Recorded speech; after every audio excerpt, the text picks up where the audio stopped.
દરબાર ભરીને બેઠા છે અને યમદૂતો જીવને લઈને ત્યાં પહોંચે છે અને ચિત્ર અને ગુપ્ત જોડે એનો ચોપડો ખોલાવે છે, એનો ખત જોડાવે છે.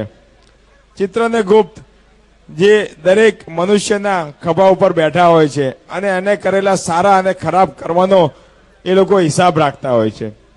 આ ચિત્રગુપ્ત મનુષ્ય માત્રના ખભા ઉપર બિરાજમાન હોય છે અને એનો એ હિસાબ રાખતા હોય છે.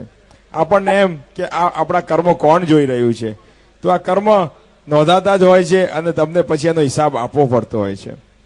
તો ધર્મરાજા ચિત્રગુપ્તને બોલાવે છે અને એનો ખત જોડાવે છે. ખતમાં ખાલી એના મિત્ર જિજ્ઞેશ જોડે જે સત્સંગની જે થોડી વાતો સાંભળી એને વાત કરતા એને કોઈ સારા કર્મ કરેલા હોતા નથી.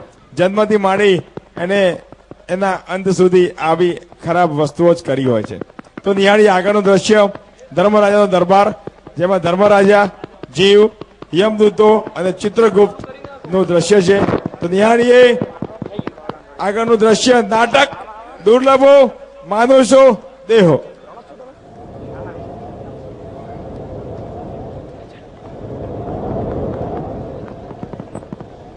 પ્રણામ ધર્મરાજા.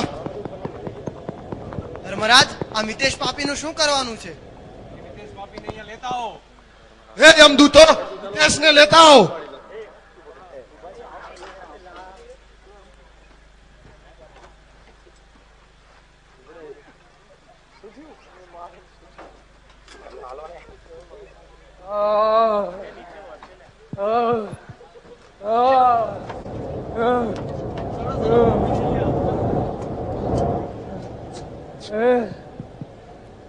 ચિત્રગુપ્ત હાજર થાઓ.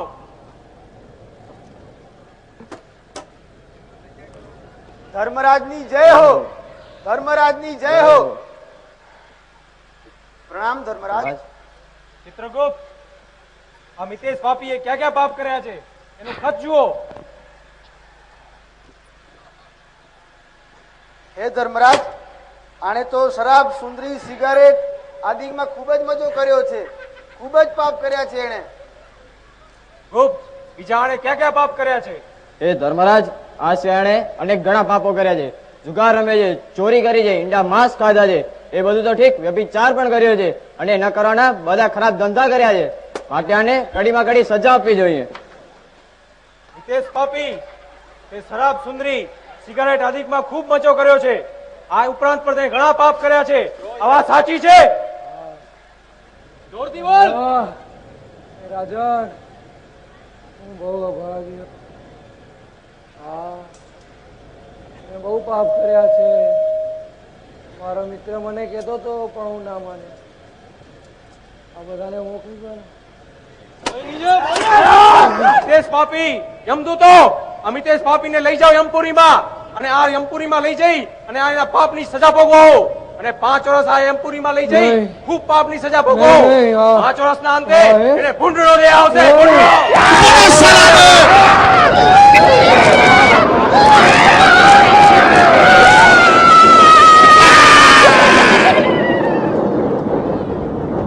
જય સ્વામિનારાયણ. તો આપણે આ નિહાળ્યો મિતેશનો અંત, જેને ધર્મરાજાએ સજા સંભળાવી કે ભાઈ એણે કંઈ સારું કામ કર્યું જ નથી, જે કર્યું છે એ બધા ખરાબ કર્મો જ કર્યા છે. તો હવે એનો અંત એને યમપુરીમાં મોકલે છે અને યમપુરીમાં દરેક કુંડમાં એને સજા ભોગવવાની સજા ફરમાવે છે અને એની સજા પૂરી થાય એના અંતે એને ભૂંડનો અવતાર આવે એવું ધર્મરાજા સંભળાવે છે. હવે એક નાનકડું દ્રશ્ય બાકી છે, એને પછી આ નાટક આપણે સમાપ્ત કરવા જઈ રહ્યા છીએ અને પછી ગુરુવર્યના આશીર્વચન આપણે લેવાના છે. તો સર્વે પોતાનું સ્થાન છોડે નહીં, શાંતિથી જે આપણે નાટક નિહાળ્યું એવી જ રીતે આગળના પણ આ દ્રશ્ય અને આગળના આશીર્વચન પણ આપણે લેવાના છે. તો શાંતિથી સર્વે પોતાનું સ્થાન ગ્રહણ કરી રાખે. હવે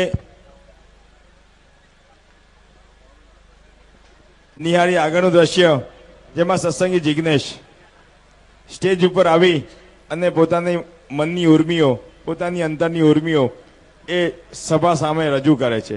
નિહાળી આગળનું દ્રશ્ય, નાટક દુર્લભો માનુષો દેહો. બધાને મારા જય સ્વામિનારાયણ.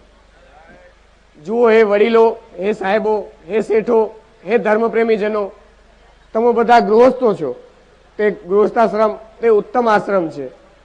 તમે બધા ગૃહસ્થો છો, તમે પોતાના બાળકો હોય, તમે તેમને લાડકોળથી ઉછેરતા હો, તમે તેને સારું સારું ખવડાવો, સારા સારા કપડાં પહેરાવો, સારા સારા સુખ આપો, પણ સાથે સાથે તેનામાં સારા સંસ્કારોનું સિંચન કરો કે જેથી તે ભવિષ્યમાં જે આગળ વધે અને ખોટા માર્ગે કે ખોટી અવળી લાઈને ન ચડી જાય, કે ભવિષ્યમાં તેને ખૂબ જ દુઃખી ન થવું પડે. જુઓ આ મારો મિત્ર મિતેશ, કે મેં તેને ઘણો સમજાવ્યો પણ તે મારું ન માન્યો. તેને તેના પપ્પાએ નાનપણથી જ ખૂબ જ ખરાબ સંસ્કાર આપ્યા હતા, માટે તે શરાબ, સુંદરી, સિગારેટ, ગુટખા, નાટક, ચેટક, તાયફો આ બધા મોજ શોખમાં રચ્યો પચ્યો રહ્યો અને ખૂબ જ પાપ કર્મ કર્યા. અંતે તેણે 5 કરોડ રૂપિયા આ ફેલ ફતૂર તથા દવાના ખર્ચાઓમાં કરી નાખ્યા. પણ શું મળ્યું? અંતે તે મૃત્યુને ભેટ્યો. ખૂબ જ દુઃખી થયો, યમદૂતોનો માર ખાધો.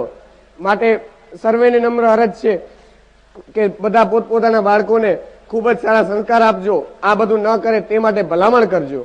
બીજું, કુસંગનો સંગ ન કરવો. જેમ મેં મારા મિત્ર મિતેશને ઘણો સમજાવ્યો પણ તેને મારી વાત ન માની એટલે મેં તેના સંગનો ત્યાગ કર્યો. એ રીતે જ જે પણ જો કુસંગી મિત્ર કોઈ ના હોય તો તેને સમજાવો, તેને સત્સંગ તરફ વાળવો, પણ જો ન માને તો અંતે તેને આપણે સંગ છોડી દેવો. પણ આપણે તેની સાથે કુસંગી ન બની જવું, કે આપણે ભગવાનને ન છોડવા, કે આપણે આવા સંતો મળ્યા હોય તો સંતોની આજ્ઞામાં જ રહેવું, કે તેમને છોડી ન દેવા. હું ભગવાનને બસ એટલી જ પ્રાર્થના કરું છું કે કોઈને મિતેશ જેવા પપ્પા ન મળજો અને બધાને કુસંગના સંગથી દૂર રાખજો. બસ એટલું જ કહી મારી વાણી વિરામ આપું છું. જય શ્રી જય સ્વામિનારાયણ. અને હવે અંતે સત્સંગી કમલેશ, જે ભાવેશનો મિત્ર હોય છે, એ સ્ટેજ ઉપર આવી અને પોતાની અંતરની ઉર્મિઓ રજૂ કરશે. તો નિહાળી આગળનું દ્રશ્ય સત્સંગી કમલેશ. નાટક દુર્લભો માનુષો દેહો. જુઓ, મારા મિત્ર ભાવેશ કેવો સારો સત્સંગી હતો. ભગવાનના નિયમોનું પાલન કર્યું, સત્સંગના નિયમોનું પાલન કર્યું, એટલે દેહને અંતે ભગવાન તેડવા આવ્યા. બાકી તો જુઓ, આપણે કોટી કલ્પે તપ કરીને થાકી જઈએ ને તો પણ આ અષ્ટાવરણથી પર એવું ભગવાનનું ધામ ના મળે. અને આ ભાવેશભાઈએ તો સાચે ભાવે સત્સંગ કર્યો, ભગવાનનું ભજન કર્યું અને ભગવાનના નિયમો પાલન કર્યા, એટલે એમને સહેજે સહેજે અક્ષરધામની પ્રાપ્તિ થઈ. જો ભાઈઓ, આપણે પણ જો આવા સત્સંગના નિયમો અને ભગવાનના નિયમોનું પાલન કરશું તો દેહને અંતે ભગવાન જરૂર તેડી જશે, એમાં કોઈ શંકાને સ્થાન નથી. અને આપણને અષ્ટાવરણથી પર એવું અક્ષરધામ જરૂર મળશે. જો આપણે સત્સંગના નિયમોનું પાલન કર્યું હશે તો ક્યારેય વાંધો નહીં આવે અને કોઈને જમપુરીમાં જવું નહીં પડે. બધાને ભગવાનનું ધામ મળશે અને ભગવાનની મૂર્તિનું અપાર સુખ મળશે.